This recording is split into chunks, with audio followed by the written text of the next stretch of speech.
¿Qué tal? Bienvenidos a este nuevo análisis.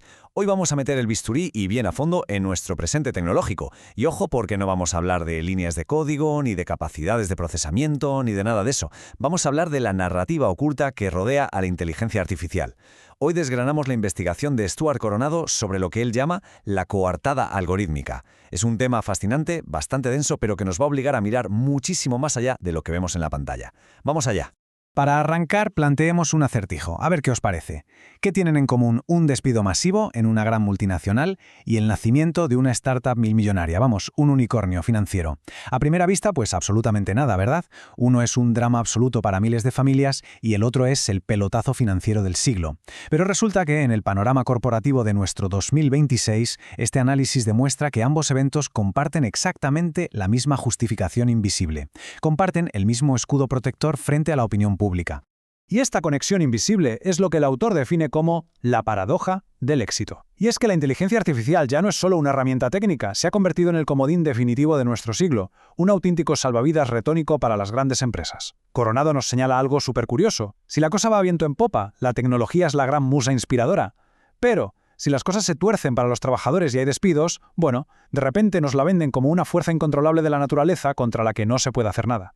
Fijaos bien en este contraste porque ilustra a la perfección esta hipocresía de la que hablamos. El cambio de discurso es brutal. Por un lado, cuando una empresa se forra y duplica sus ingresos, todo en mérito se lo lleva, y cito textualmente, la sinergia perfecta de sus modelos predictivos. Los directivos se cuelgan medallas por su gran visión de futuro.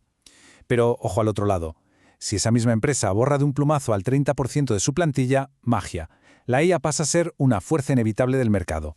Un designio inalterable ante el cual las juntas directivas simplemente se encogen de hombros y dicen es lo que hay. Y así de lleno entramos en el meollo del asunto, en la tesis central de todo este documento. Stuart Coronado, el investigador, bautiza este fenómeno en concreto como la coartada algorítmica. Es importante dejar claro que el objetivo de esta investigación no es atacar a la tecnología en sí, para nada. La idea es diseccionar fríamente esa narrativa corporativa que la rodea. Coronado detalla cómo las corporaciones transnacionales estarían usando algoritmos para justificar y básicamente maquillar decisiones empresariales durísimas bajo una falsa apariencia de objetividad matemática. De hecho, hay una afirmación del investigador que da justo en el clavo y resume esto a la perfección. Estamos usando la tecnología no solo para automatizar procesos, sino para automatizar la culpa. Tela con la frase, ¿eh? Es una perspectiva verdaderamente cruda. Según este análisis, la inteligencia artificial se erige como el chivo expiatorio perfecto.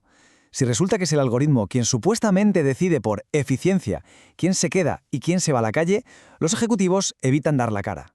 El software ejecuta el impacto social, pero los humanos de arriba retienen todo el beneficio económico escondidos tras una cortina de humo. Un negocio redondo. Ahora, para entender bien las dimensiones de esto, La Fuente nos propone un ejercicio mental bastante peculiar. Nos invita a mirar a través de lo que el texto llama el espejo del silicio. Imaginemos que pudiéramos quitarle a la máquina todos esos filtros de relaciones públicas y preguntarle directamente, oye, ¿cuál es tu papel real en todo esto? Bueno, pues la respuesta teórica que arroja el análisis es tan clínica como reveladora. Y esta sería esa hipotética respuesta, directa desde la frialdad del código tal como lo plantea el estudio. No tengo intenciones metabólicas, soy un espejo frío, simplemente acelero el mandato humano. Hay que pararse un momento a pensar en la gravedad de este concepto. La verdadera distopía de nuestra era no es un mundo donde las máquinas tomen conciencia y se rebelen. La distopía real, argumenta el texto, es que los propios líderes humanos están operando voluntariamente con la lógica fría y matemática de un procesador de datos, evacuando su propia humanidad y pasándole el muerto a un programa que no tiene voluntad propia. Y esto nos lleva a la realidad ineludible de esta investigación. La inteligencia artificial es el arma, no el autor de la decisión corporativa. Es simplemente una herramienta estadística milimétrica.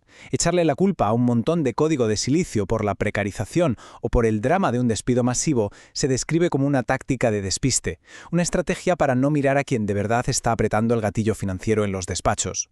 El algoritmo corre mucho, sí, pero solo ejecuta lo que la ambición humana ya había trazado en la sombra.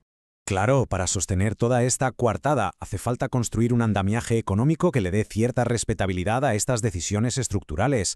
A lo largo de la historia siempre ha existido un marco teórico para suavizar los golpes de las revoluciones industriales. Pero ojo, porque Coronado critica que, en el panorama actual, nos enfrentamos a lo que él llama una falsa destrucción creativa. Parece que la velocidad y la brutalidad de los cambios de la automatización necesitan un escudo semántico mucho más sofisticado.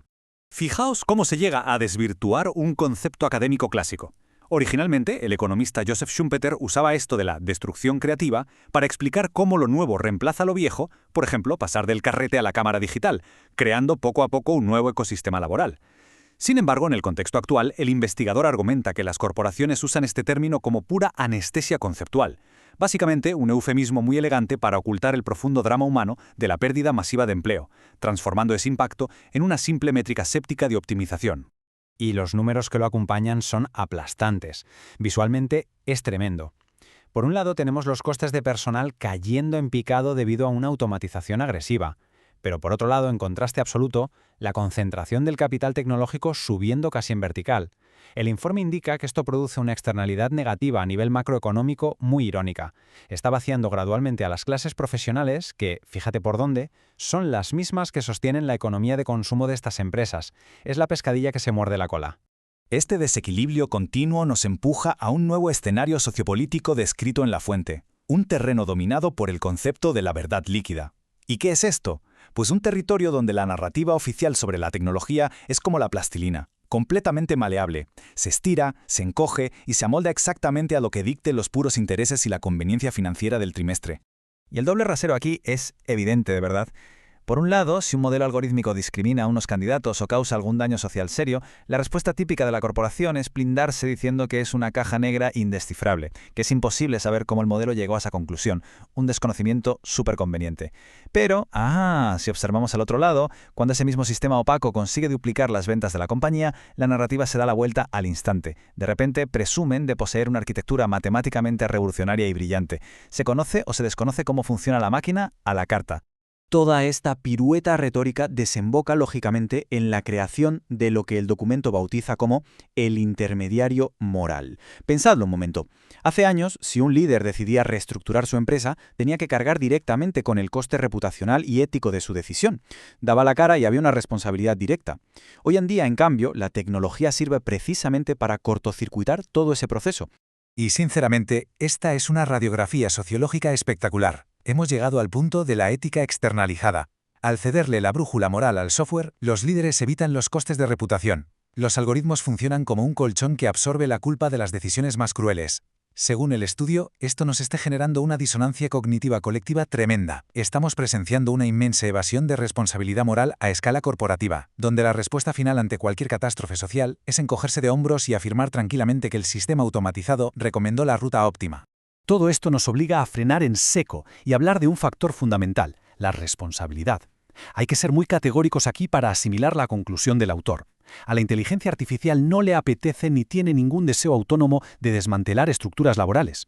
Al final del día es un puñado de instrucciones. Es la narrativa ideológica la que instrumentaliza esa tecnología para romper la cohesión social. Y esto va a seguir pasando mientras toleremos que un software funcione como un escudo infranqueable para justificar los recortes corporativos. Así que, para cerrar este análisis a fondo, el documento nos lanza un guante, un verdadero desafío filosófico. La próxima vez que escuchemos que un cambio devastador es algo natural e inevitable por pura optimización del algoritmo, la pregunta imperativa que hay que hacerse es ¿quién narices programó exactamente las métricas de éxito de ese algoritmo? Justo en ese preciso segundo se acaba la magia de la inteligencia artificial y empieza la vieja y conocida responsabilidad estrictamente humana. ¿Qué papel está jugando realmente la ética en esta farsa tecnológica?